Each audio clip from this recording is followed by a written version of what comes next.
প্রস্তাব শোক প্রস্তাব পাঠ করছেন খুলনা মহানগর বিএনপি মোহাম্মদ নুরুজ্জামান খোকন একে এম শফিউদ্দিন। মহান আল্লাহ তাআলার কাছে এই সকল নেতা কর্মীদের বিদেহী আত্মার সামনে চলে আসবেন, আপনাদের সামনে মূল্যবান বক্তব্য রাখবেন। কেন্দ্রীয় নির্বাহী কমিটির অতিথিবৃন্দ, মঞ্চে উপবিষ্ট মোহাম্মদ সেলিম খান, সিরাজ মোল্লা, মঈনুদ্দিন সরদার,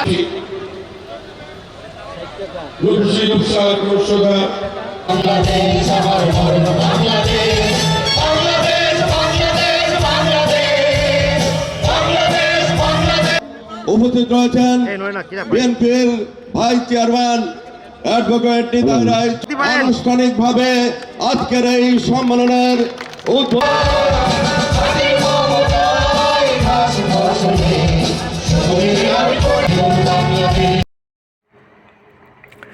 যে কোনো মূল্যে গণতন্ত্র ও জনগণের ভোটাধিকার ফিরিয়ে আনতে হবে। তারেক রহমান।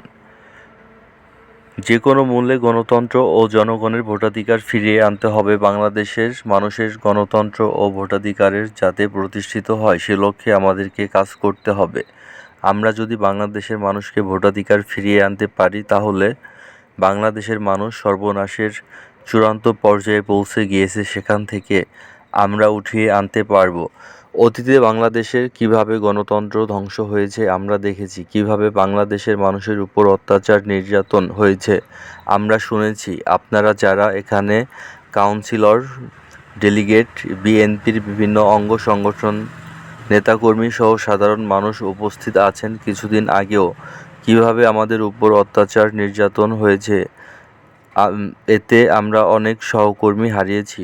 গত জুলাই আগস্ট কিভাবে সাধারণ নিরীহ মানুষের উপর অত্যাচার নির্যাতন করা হয়েছে, এতে প্রায় 1400 মানুষ শহীদ হয়েছেন। আজকের এই মুক্তি পরিবেশকে উপহার দেবার জন্য তারেক রহমান আরও বলেন, আমাদেরকে বসে থাকলে চলবে না, আমাদেরকে সামনে এগিয়ে যেতে হবে। আমাদেরকে মনে রাখতে হবে দল করতে গিয়ে তর্ক বিতর্ক হবে, সেটা করতে গিয়ে এমন পরিস্থিতি যাতে উদ্ভূত না হয়, যাতে করে স্বৈরাচার হোক অথবা এমন কেউ হোক যারা বাংলাদেশের ভালো চায় না, এমন কেউ সুযোগ পেয়ে যাক। এ ব্যাপারে আমাদের সজাগ থাকতে হবে, আমাদের সতর্ক থাকতে হবে, যাতে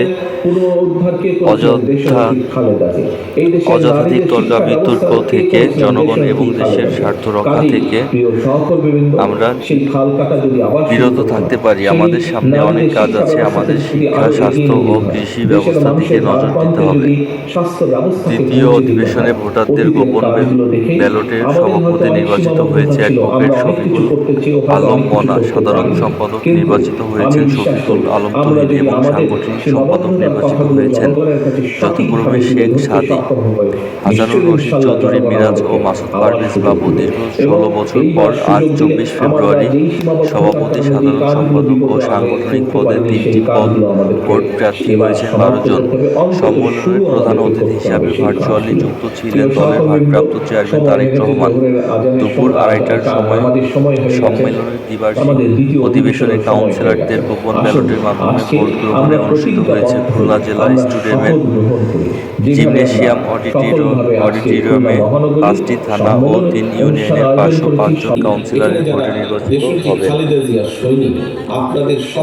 সভাপতি, সাধারণ সম্পাদক ও সাংগঠনিক সম্পাদক দলীয় কার্যালয়ের সূত্রে জানা যায়, খুলনা মহানগর বিএনপির সভাপতি, সাধারণ সম্পাদক ও সাংগঠনিক সম্পাদক পদে ভোট প্রার্থী হয়েছে 12 জন। মহানগর বিএনপি সভাপতি পদে বর্তমান আহ্বায়ক অ্যাডভোকেট শফিকুল আলম মনা, সিনিয়র যুগ্ম আহ্বায়ক তরিকুল ইসলাম জহির এবং দৌলতপুর থানা বিএনপির সদস্য শাহজি কামাল টিটু প্রার্থী হয়েছেন। সাধারণ সম্পাদক পদে প্রার্থী হয়েছেন 3 জন। প্রার্থীরা হলেন মহানগর বিএনপির সদস্য সচিব শফিকুল আলম তুহিন, যুগ্ম আহ্বায়ক কাজী মাহমুদ আলী ও মহানগর যুবদলের সাবেক সাধারণ সম্পাদক নাজমুল হুদা চৌধুরী সাগর। এছাড়া সাংগঠনিক সম্পাদক পদে 6 জন প্রার্থী হয়েছেন।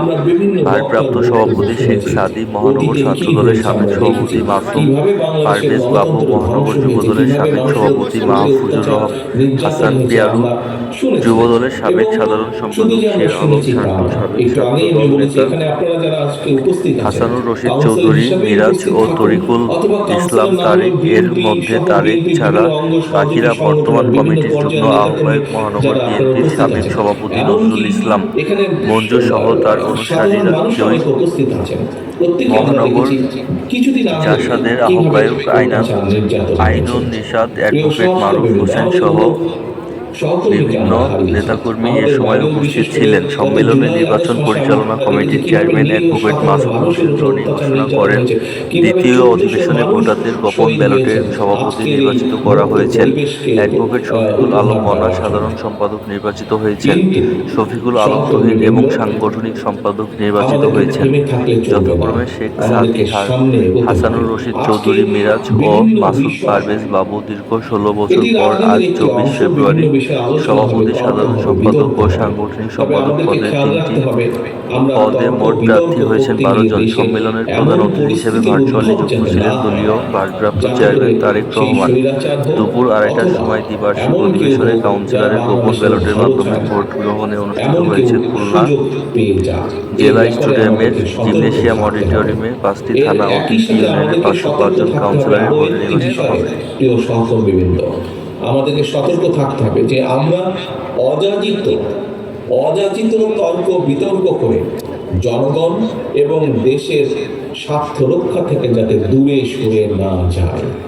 আমাদের সামনে অনেক কাজ আছে। আমরা যখন রাজনীতিবিদ হোক, সমাজসেবী হোক, বিভিন্ন বুদ্ধিজীবী হোক, বিভিন্ন সুশীল সমাজের ব্যক্তিবর্গ নিয়ে হোক না কেন, আমরা যখন কোনো জায়গায় কথা বলার কোনো সুযোগ পাই, আমরা তখন বলি যে আমাদেরকে আমাদের এই শিক্ষা ব্যবস্থার দিকে নজর দিতে হবে, আমাদেরকে আমাদের স্বাস্থ্য ব্যবস্থার দিকে নজর দিতে হবে, আমাদেরকে আমাদের কৃষি ব্যবস্থার দিকে নজর দিতে হবে, আমাদেরকে নজর দিতে হবে এই যে দ্রব্যমূল্যের যে উদ্যোগটি, এই যে সাধারণ মানুষ প্রতিদিন যুদ্ধ করছে নিত্য প্রয়োজনীয় দ্রব্যমূল্যের যে উদ্যোগটি, বাজার সিন্ডিকেট বা যেভাবে আমরা বলি, এটির দিকে আমাদের নজর দিতে হবে, এটির বিরুদ্ধে ব্যবস্থা গ্রহণ করতে হবে। প্রিয় সহকর্মীবৃন্দ, এই যে কয়েকটি কথা বললাম, আমাদেরকে এই কাজগুলো করতে হবে এবং এই কাজগুলো যদি না করি আমরা এই দেশকে রক্ষা করা যাবে না।